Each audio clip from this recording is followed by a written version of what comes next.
Hello friends, मैं आज आपके लिए लेके आया हूँ important current affairs GK question April 2025। अगर आपने अभी तक चैनल को सब्सक्राइब नहीं किया है तो प्लीज़ सब्सक्राइब करें, शेयर करें, कमेंट करें और लाइक करें और वीडियो को पूरा वॉच करें।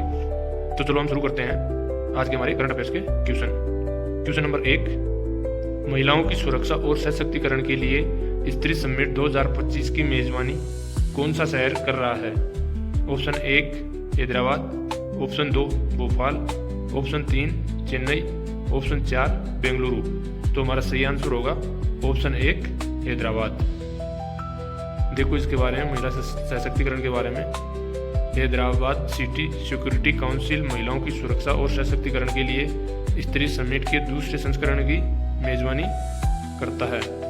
कौन से संस्करण की?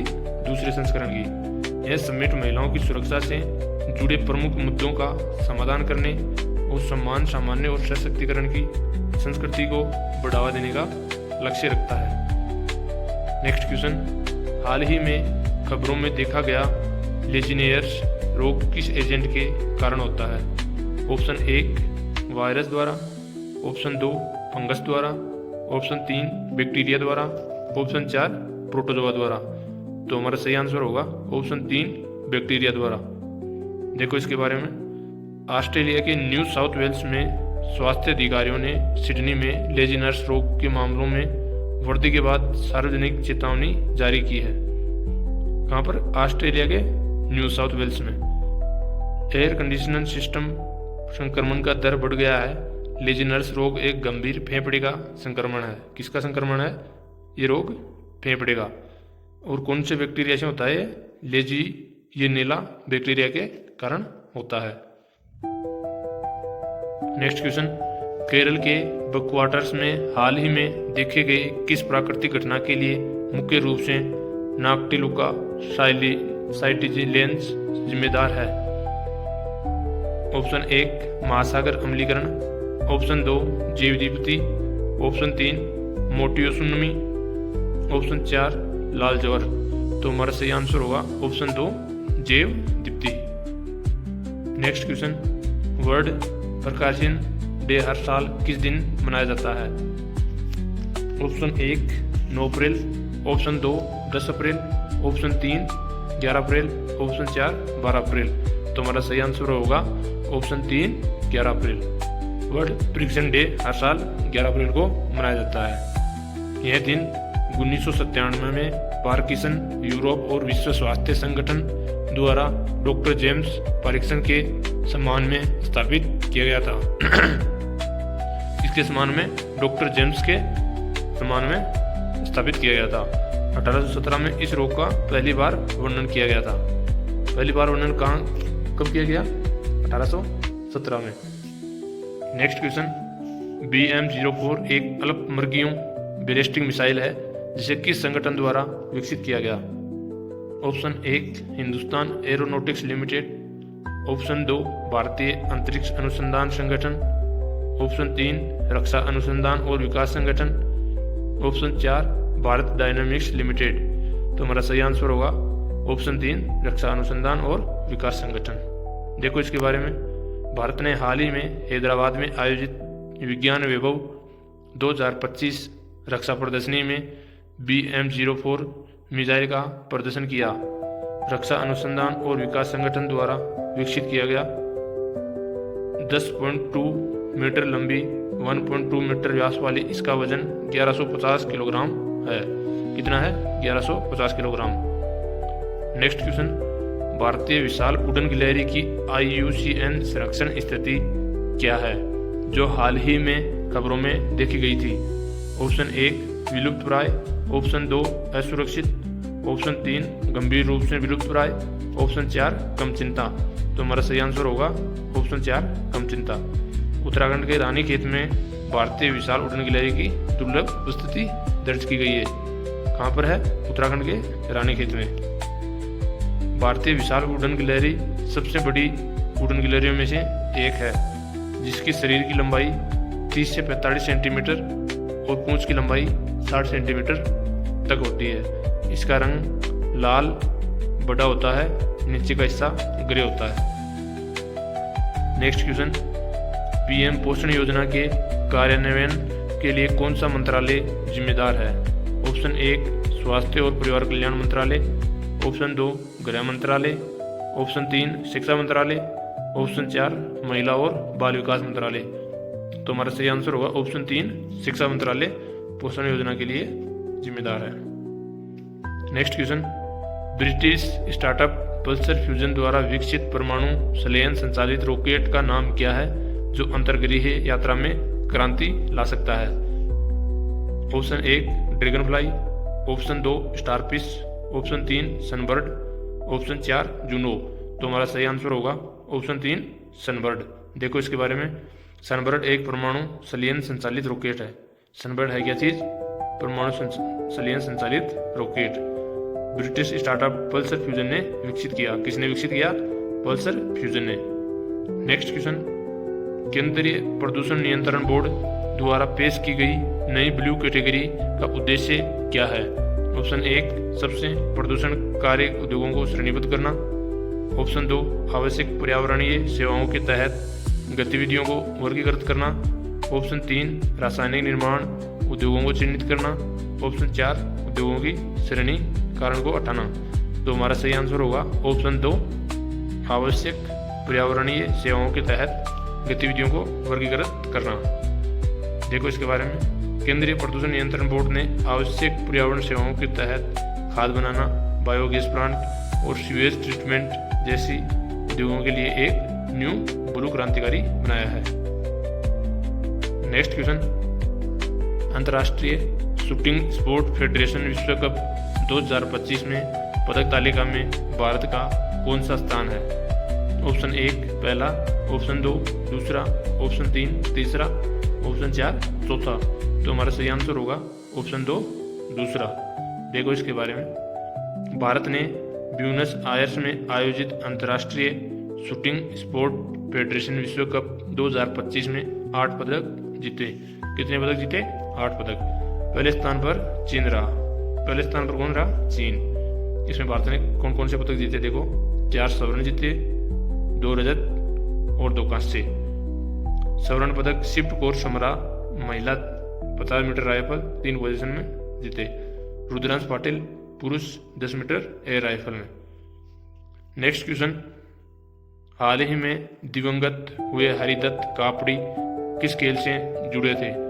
Option 1 basketball, option 2 football, option 3 kabaddi, option 4 मुक्केबाजी। तो हमारा सही आंसर होगा ऑप्शन 1 बास्केटबॉल से जुड़े हुए थे। देखो इसके बारे में, पूर्व भारतीय बास्केटबॉल कप्तान हरिदत्त कापड़ी का 82 वर्ष की आयु में उनके निवास स्थान पर निधन हो गया। इनका जन्म 1942 में उत्तराखंड के पिथौरागढ़ जिले के महुआ क्षेत्र के चीचिया खान गांव में हुआ। कापड़ी ने 1965 से 1978 तक भारतीय बास्केटबॉल टीम का नेतृत्व किया। कब से कब तक? 1965 से 1978 तक। नेक्स्ट क्वेश्चन, कौन सा देश अंतर्राष्ट्रीय सौर गठबंधन के साथ कंट्री पार्टनरशिप फ्रेमवर्क पर हस्ताक्षर करने वाला पहला अफ्रीकी देश बन गया? Option 1 Botswana, option 2 Ethiopia, option 3 Martius, option 4 Kenya. तो हमारा सही आंसर होगा ऑप्शन 3 मार्शियस। देखो इसके बारे में, मार्शियस अंतर्राष्ट्रीय और गठबंधन के साथ कंट्री पार्टनरशिप फ्रेमवर्क पर हस्ताक्षर करने वाला पहला अफ्रीकी देश और विश्व का चौथा देश बन गया है। नेक्स्ट क्वेश्चन, थांजिंग हिल जो समाचारों में देखा गया किस राज्य में स्थित है? ऑप्शन 1 असम में, ऑप्शन 2 सिक्किम में, ऑप्शन 3 मिजोरम में, ऑप्शन 4 मणिपुर में। तो हमारा सही आंसर होगा ऑप्शन 4 मणिपुर। देखो इसके बारे में, मणिपुर में त्यांगजिंग हिल का नाम बदलकर तांग तिंग कैंप करने को लेकर विवाद हुआ। यह पहाड़ी मेइतेई समुदाय के लिए पवित्र है और इसे Kuki National Front Military Council द्वारा बदला गया। नेक्स्ट क्वेश्चन, अंतर्राष्ट्रीय युवा सम्मेलन 2025 की मेजबानी कौन सा राज्य कर रहा है? Option 1 Sikkim, option 2 Assam, option 3 Meghalaya, option 4 Arunachal Pradesh. तो हमारा सही आंसर होगा ऑप्शन 1 सिक्किम। देखो इसके बारे में। सिक्किम 12 अप्रैल से 14 अप्रैल तक नामची जिले के यांगांग हेलीपैड में अंतर्राष्ट्रीय युवा सम्मेलन की मेजबानी करता है। कब से कब तक? 12 से 14 अप्रैल तक। इसका आयोजन सिक्किम सरकार के पर्यटन विभाग द्वारा किया जाता है। यह सम्मेलन 50 वर्ष राज्यत्व का जश्न मनाता है। नेक्स्ट क्वेश्चन, राष्ट्रीय अन्वेषण अभिकरण किस मंत्रालय के अंतर्गत कार्य करती है? ऑप्शन 1 संसदीय कार्य मंत्रालय, ऑप्शन 2 कानून और न्याय मंत्रालय, ऑप्शन 3 गृह मंत्रालय, ऑप्शन 4 कारपोरेट मामलों का मंत्रालय। तो हमारा सही आंसर होगा ऑप्शन 3 गृह मंत्रालय। दिल्ली की एक अदालत ने 26/11 मुंबई हमले के आरोपी तुवर राणा को अमेरिका से प्रत्यर्पण के बाद राष्ट्रीय अन्वेषण अभिकरण की रियासत में भेज दिया है। यह 26/11 हमलों के बाद 2008 के NIA अधिनियम के तहत स्थापित की गई थी। कब? 2008। नेक्स्ट क्वेश्चन, किस राज्य सरकार ने सार्वजनिक क्षेत्रों की समस्याओं को हल करने के लिए AI राइजिंग ग्रैंड चैलेंज शुरू किया है? Option 1 Telangana, option 2 Maharashtra, option 3 Karnataka, option 4 Orissa. तो हमारा सही आंसर होगा ऑप्शन 1 तेलंगाना। देखो इसके बारे में। तेलंगाना सरकार ने सार्वजनिक क्षेत्रों की समस्याओं को हल करने के लिए artificial intelligence rising grade challenge शुरू किया है। मुख्यमंत्री ए रेवंत रेड्डी इस पहल का उद्घाटन किया है। तेलंगाना में मुख्यमंत्री कौन है? ए रेवंत रेड्डी। और इसका उद्घाटन किसने किया? रेवंत रेड्डी ने, जो सरकारी और साझेदारी एजेंसियों से उच्च गुणवत्ता वाले डाटा सेट के साथ एकीकृत डाटा एक्सचेंज प्लेटफॉर्म के रूप में कार्य करेगा। नेक्स्ट क्वेश्चन, किस देश ने ड्रोन झुंड और मिसाइल युद्ध का मुकाबला करने के लिए दुनिया का पहला एंटी ड्रोन बेराज हथियार लॉन्च किया है? ऑप्शन 1 जापान, ऑप्शन 2 चीन, ऑप्शन 3 रूस, ऑप्शन 4 यूक्रेन। तो हमारा सही आंसर होगा ऑप्शन 2 चीन। देखो इसके बारे में। चीन ने ड्रोन झुंड और मिसाइल खतरों का मुकाबला करने के लिए दुनिया का पहला 16 barrel anti drone barrage weapon system पेश किया है।